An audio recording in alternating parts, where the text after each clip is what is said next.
तो आज के वीडियो में हम बात करने जा रहे हैं दो कन्नडिगास के बारे में। एक बहुत ही ज्यादा पैशनेट है एंड एक बहुत ही ज्यादा ग्रीडी है। तेलुगु स्टेट में जाके इन्होंने कन्नड़ा बोल दिया था और ये कहा था कि हमें प्राउड कन्नडिगा। एक्चुअली जब इनको स्पिरिट और कल्कि 2 से निकाला गया था तो इनकी डर्टी पीआर गेम शुरू हो गई। वो हमेशा यही बोलती है कि उनकी फर्स्ट मूवी ओम शांति ओम है और ओम शांति ओम से उनके बहुत ज्यादा फेम और नाम मिलता है। पैशन वर्सेस ग्रीड, ये दो टर्म्स हमें सिनेमा इंडस्ट्री में देखने को मिलता ही है। बहुत सारे एक्टर्स और डायरेक्टर्स के अंदर पैशन भरा होता है, लेकिन बहुत सारे एक्टर्स और डायरेक्टर्स या एक्ट्रेसेस ऐसी होती है जिनके अंदर ग्रीड बहुत ज्यादा है। तो आज के वीडियो में हम बात करने जा रहे हैं दो कन्नडिगास के बारे में। एक बहुत ही ज्यादा पैशनेट है एंड एक बहुत ही ज्यादा ग्रीडी है। जी हाँ, आज हम बात करने वाले ऋषभ शेट्टी और दीपिका पादुकोण के बारे में। तो ऋषभ शेट्टी का हमने रिसेंट काम देखा कांतारा चैप्टर 1 में, और देख के तो हमें पता लग गया कि बंदा कितना ज्यादा पैशनेट है अपने काम को लेके। और दूसरी तरफ दीपिका पादुकोण पहले स्पिरिट से बाहर हुई और अब कल्कि 2898 AD के पार्ट 2 से भी बाहर हो गया अपने ग्रीडीनेस की वजह से।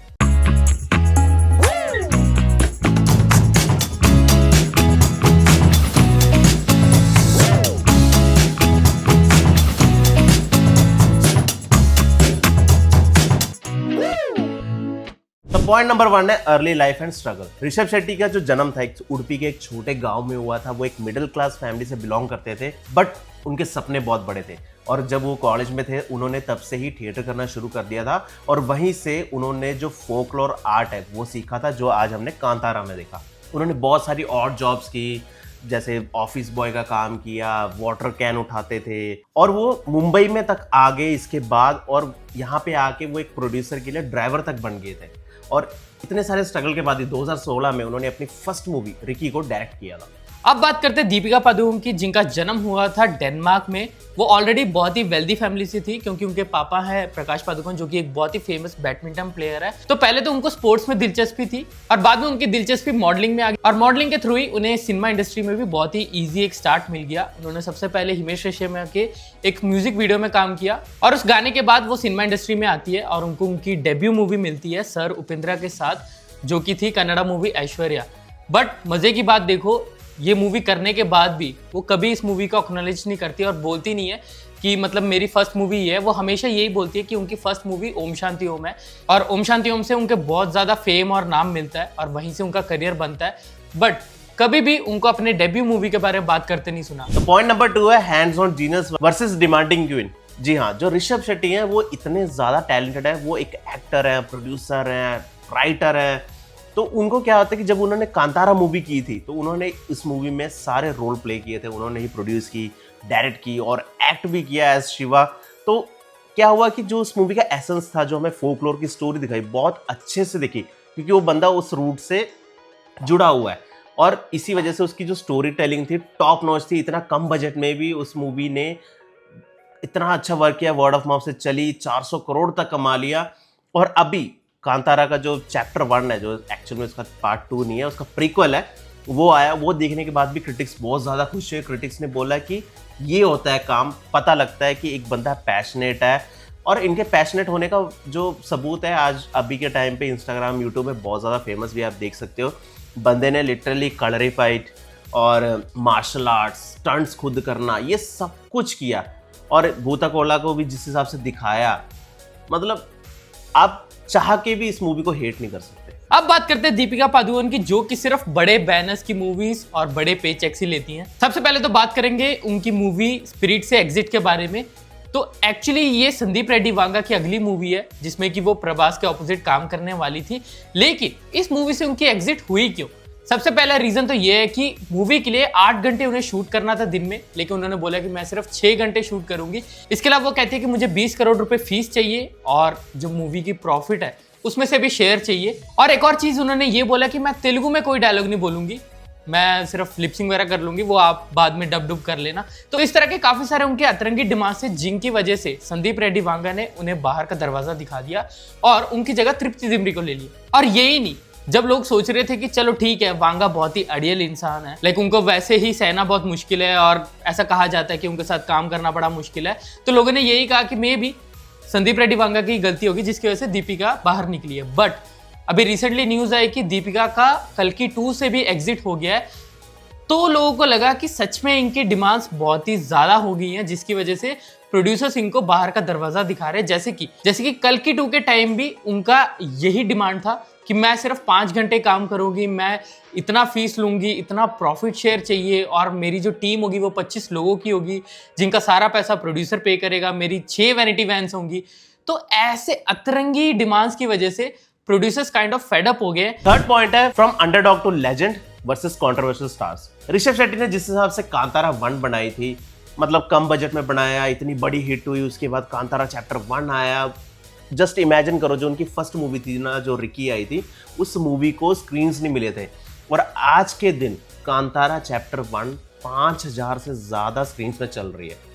इसे कहते हैं टाइम बदलना। कैसे एक बंदा अंडरडॉग था, आज इस लेवल में पहुंच गया है कि मतलब क्या बोलते हैं, जैसे राजमौली का एक लेवल है, सेम उसी टाइप का एक अलग लेवल है ऋषभ शेट्टी का भी। अगर बंदा कुछ बना रहा है तो लोग देखेंगे, लोग को पता है कि बहुत अच्छी होने वाली है। और अभी वाले ही हमने भी देखी, हमें पता है कितने गूज़बम्प मोमेंट्स थे। जो आप सोच रहे हो कि जो आपने फर्स्ट देखी थी उसमें जो एंड पोर्शन था, वो तो हमें सेकंड हाफ की शुरुआत में दिखा दिया, बट जो मूवी के एंड में होता है, अगर आप एक सिनेमा लवर हो या आप किसी की एक्टिंग देख के आपको इतना पसंद आता है, आप लिटरली आप रो दोगे, आपकी आंखों से आंसू तक निकल सकते हैं, ऐसी उनकी जो एक्टिंग थी। और देखो, इतना सब कुछ हुआ, इन्होंने इतना फेम पाया, बट हाँ, इनके साथ थोड़ी बहुत कंट्रोवर्सी भी हुई थी रिसेंटली। इसके प्रमोशन के टाइम पे भी तेलुगु स्टेट में जाके इन्होंने कन्नड़ा बोल दिया था और ये कहा था कि हाँ, मैं प्राउड कन्नड़ी का। तो बट उस चीज़ को भी इन्होंने बाद में क्लैरिफाई किया है। जैसे दीपिका जैसे नहीं कि अगर मेरे से कोई गलती हो तो मैं क्लैरिफाई नहीं करूँगी, किसी और पे ही PR से गंद बंद करवा दूँगी, वैसा कुछ नहीं है। ये हर चीज़ को क्लैरिफाई करते हैं, इसी वजह से आज तक ये रेलेवेंट है। जैसे कि भाई ने बोला कि ऋषभ शेट्टी बहुत ज़्यादा रेलेवेंट है, एक्चुअली रेलेवेंट तो दीपिका भी है, बट अपने डर्टी PR की वजह से। कैसे, हम बताते हैं। एक्चुअली जब इनको स्पिरिट और कल्कि 2 से निकाला गया था, तो इनके डर्टी PR गेम शुरू हो गए। जैसे कि स्पिरिट से निकालने के बाद उनकी जगह जब तृप्ति दिमरी को लिया गया, तो उनके डर्टी PR ने तृप्ति के अगेंस्ट बहुत सारी चीजें बोलनी शुरू कर दी। और सिर्फ तृप्ति को ही नहीं, संदीप रेड्डी वांगा को भी उनके PR ने बहुत सारी नेगेटिव चीजें बोलने की कोशिश की, एंड बहुत सारे ऐसे पोस्ट भी आए जिसमें उनको गलत दिखाया गया और ये बताने की कोशिश की कि दीपिका तो बहुत सही है। जो कि हमने बहुत बार देखा है कि उनका जो PR है ना, हमेशा उनकी इमेज को क्लीन करने में लगा रहता है। जैसे कि स्टार्टिंग से देखते आ रहे हैं, वो हमेशा से एक अपॉर्चुनिस्ट रही है, जहां उनको ग्रोथ दिख रही है उसी तरफ गए कि लाइक इसके साथ रहूंगी या इसके साथ लिंकअप रूमर्स या रिलेशनशिप रखूंगी तो मेरा नाम बनेगा। स्टार्टिंग से उनके करियर में वही देखते आ रहे। बट हाँ, उनकी एक एक्टिंग कैपेबिलिटी भी थी जिसको हम पसंद करते थे, लेकिन आज के टाइम पे वो एक्टिंग कैपेबिलिटी कम दिखती है, उनके PR एक्टिविटीज और उनके नखरे ज़्यादा देखने को मिलते हैं। Fourth point, creativity and commitment. Really creativity and commitment, तो इस बात पे ऋषभ शेट्टी तो आएंगे ही आएंगे, फॉर श्योर है, क्योंकि इनकी हर मूवी में आपको वो चीज़ दिखेगी। जो इनकी मूवी आई थी अभी कांतारा 1, जिसके बारे में हम बता ही रहे हैं, चैप्टर 1 में पूरा आपको क्रिएटिविटी दिखेगा, बंदा किस हिसाब से परफॉर्म कर रहा है। इवन तो इस मूवी में VFX बहुत कम यूज़ किया गया है। कहा जाता है कि जो राजा का महल का जो सेट था, वो इन्होंने पता नहीं कितने एकर्स में ओरिजिनली क्रिएट किया था, ताकि इनको पता था कि हम VFX ज़्यादा हैवी रिलाई नहीं करेंगे, पता है बजट शूट अप हो जाएगा। इन्होंने 125 करोड़ में इन्होंने मूवी शूट भी की। और हाँ, जो लास्ट मूवी होते होते, जो लास्ट से पहले एक फाइट होता है, जो एक बहुत एक ग्रैंड फाइट है, जिसमें राजा की आर्मी वर्सेस इनकी आर्मी होती है। लिटरली इन्होंने 5000 बंदों को इन्होंने बुलाया और उस एक्ट में, जो थर्ड एक्ट होता है, उसमें इनको लेके आए और असली में सभी से एक्टिंग कराई। और ये भी नहीं कि 2-3 दिन, जैसे दीपिका 7-8 घंटे एक्टिंग करती है सिर्फ, ऐसे नहीं। कहा जाता है कि 50 दिन लगे उस सीक्वेंस को शूट करने के लिए। तो समझ ही जाओ कितनी बड़ी कमिटमेंट है ऋषभ शेट्टी को अपने काम से लेके। और हम ये नहीं कह रहे कि दीपिका बिल्कुल ही खराब है या फिर वो एज एन एक्ट्रेस अच्छी नहीं है। दीपिका एक बहुत अच्छी एक्ट्रेस है, बट अभी जो रिसेंट के टाइम्स में जो हरकतें वो कर रही है ना, वो सच में बहुत खराब है। और इसकी वजह से बहुत सारे लोग उन्हें हेट करना भी शुरू कर रहे हैं। एंड सिर्फ उन्हें ही नहीं, इसकी वजह से बॉलीवुड को भी हेट कर रहे हैं और सिर्फ यही कह रहे हैं कि साउथ के एक्टर्स कितने कमिटेड है एंड बॉलीवुड के एक्टर्स कितने ज़्यादा ग्रीडी हैं। इनफैक्ट दीपिका का भी रिसेंटली बच्चा हुआ है, तो वी कैन अंडरस्टैंड कि वो उतने टाइम काम नहीं कर सकती।